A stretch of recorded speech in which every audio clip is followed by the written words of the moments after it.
Ito po, magluluto na naman tayo ng Shanghai. Ito yung kapartner ng munggo. Kasi walang dumaang isda. Ito na ho yung munggo. Oh. Ayan, yung munggo. Luto na siya.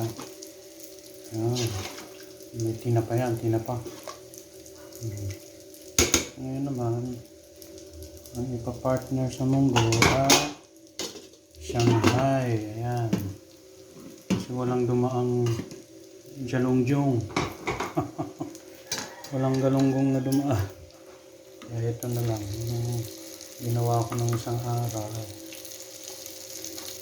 Ang paborito to ng aking buntong anak na si PJ. Kaya dapat pala gumawa na naman ako para may makain naman siya. Paborito yan. Dapat hindi lagi siyang mayroon ito. PJ, paborito yung lumpiang Shanghai. Ito po, meron pa. Kaya pagbalik ko galing sa Manila, nag-uuli ako. Thank you.